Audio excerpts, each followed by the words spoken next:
रामकृष्ण हरी. तर आज आपण एकादशी महात्म्य पाहूया.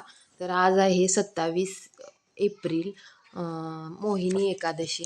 तर आज मोहिनी एकादशीची काय कथा आहे ते आपण पाहूया. तर बघा, सूर्यपुराणामध्ये वैशाख महिन्याच्या शुक्ल पक्षामध्ये येणाऱ्या मोहिनी एकादशीचे महात्म्य सांगितले आहे. एकदा युधिष्ठिर महाराजांनी भगवान श्रीकृष्णांना विचारले, हे जनार्दन, वैशाख महिन्याच्या शुक्ल पक्षामध्ये येणाऱ्या एकादशीचे नाव काय आहे? या व्रताचे पालन कसे करावे? ते केल्याने काय पुण्य प्राप्त होते? याविषयी आपण मला विस्ताराने सांगावे. त्यावेळी भगवान श्रीकृष्ण म्हणाले, हे धर्मपुत्र, कृपया लक्षपूर्वक ऐकावे. मी आपल्या वसिष्ठ ऋषींनी प्रभू श्री रामचंद्रांना सांगितलेली कथा सांगतो. पूर्वी एकदा प्रभू श्री रामचंद्र वसिष्ठांना म्हणाले, हे आदरणीय ऋषीवर, सीतेच्या विरहामुळे मी अतिशय खिन्न झालो. कृपया आपण मला अशा एखाद्या व्रताविषयी सांगावे की त्याच्या प्रभावामुळे सर्व पापापासून आणि दुःखापासून मुक्तता होईल. महर्षी वसिष्ठ म्हणाले, प्रिय श्रीराम, आपण अतिशय बुद्धिमान आहात. आपल्या पवित्र नामोच्चाराने सर्व प्राणीमात्रांची दुःखापासून मुक्तता होते.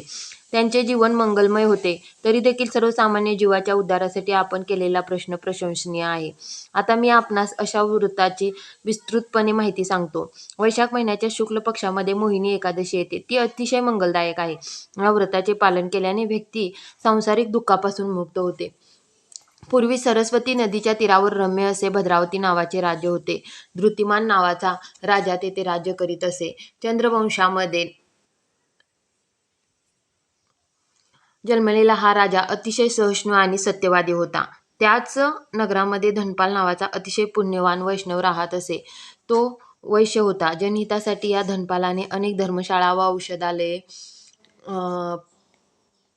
बांधली होती. पिण्याच्या पाण्याच्या विहिरी आणि स्वच्छ पाण्याचे तलाव, अन्नछत्रे इत्यादी त्याने पूर्ण नगरभर बनवली होती. अशा प्रकारे जनकल्याणासाठी त्याने आपल्या धनाचा वापर करून आपले नाव धनपाल नाव खरोखरच सार्थक केले होते.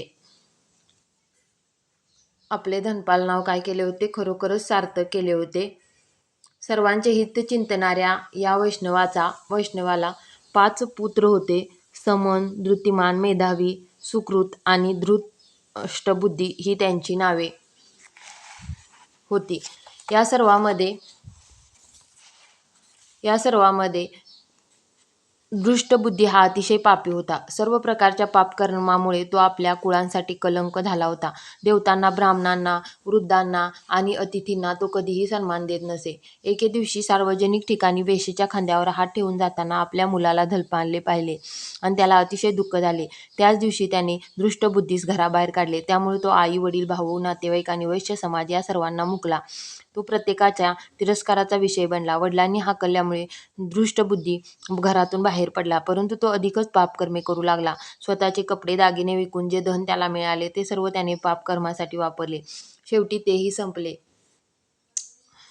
निर्धनतेमुळे तो भिकारी बनला. अन्न न मिळाल्यामुळे त्याचे शरीर अशक्त झाले. त्याच्या सर्व धूर्त मित्रांनी अनेक कारणे सांगून त्याचा त्याग केला. दृष्टबुद्धी अतिशय चिंताग्रस्त झाला. भुकेने तो व्याकुळ झाला होता. त्याला आता आपण काय करावे, कुठून अन्न आणि धन मिळवावे या प्रश्नांनी तो भंडावून गेला. शेवटी त्याने चोरी करण्याचे ठरवले आणि सुरुवातही केली. कित्येक वेळा राजाच्या सैनिकांनी त्याला पकडले, परंतु वडिलांचा मोठेपणा पाहून त्याला सोडून दिले. तरीही त्याने चोरी करणे सोडले नाही. शेवटी राजाने त्याला राज्याच्या बाहेर जाण्यास सांगितले. पुन्हा शिक्षा होईल या भीतीने दुष्टबुद्धी राज्याच्या बाहेर गहन अरण्यात गेला. अनेक निष्पाप प्राण्यांची हत्या करून त्यांचे कच्चे मांस खाऊ लागला. दृष्टबुद्धी नेहमीच दुःखी आणि चिंताग्रस्त असते. परंतु एक दिवस त्याच्या गतजन्मातील कुठल्या एका पुण्यकर्मामुळे तो एका ऋषीच्या आश्रमामध्ये पोचला. त्या आश्रमामध्ये कौंडिय नावाचे एक तपस्वी राहत होते. दैवयोगामुळे दुःखामुळे त्रासलेल्या दृष्टबुद्धीचा नकळत ऋषीच्या वस्त्रातून पडलेल्या पाण्याला स्पर्श झाला आणि तो सर्व पापापासून मुक्त झाला. त्याची बुद्धी पालटली. त्याने तात्काळ ऋषींना दंडवत प्रणाम केला आणि विनम्रपणे विचारले, हे ऋषीवर, मी अतिशय पापी व्यक्ती आहे. असे कोणतेही पाप नाही जे मी केलेले नाही. कृपया असे कोणते तरी व्रत सांगा की ज्याच्या प्रभावामुळे मी सर्व पापापासून मुक्त होऊ शकेल. हे सर्व ऐकल्यानंतर दुःखी असणारे कौंडिय ऋषी त्याला म्हणाले, मेरू पर्वताहूनही प्रचंड पापराशींना सुद्धा नष्ट करणाऱ्या व्रताविषयी मी तुला सांगतो. या व्रताच्या पालनामुळे काही क्षणातच तुझ्या सर्व पापाचा नाश होईल. वैशाख महिन्याच्या शुक्ल पक्षामध्ये येणाऱ्या मोहिनी एकादशीचे पालन कर, त्यामुळे तू सर्व पापापासून मुक्त होशील. ऋषीकडून ऐकल्याप्रमाणे दुष्टबुद्धीने त्या कठोर व्रताचे पालन केले. हे राजन, या व्रताच्या पालनाने तो सर्व पापापासून मुक्त झाला आणि दिव्य शरीर प्राप्त करून गरुडावर स्वार होऊन विष्णू लोकाला निघून गेला.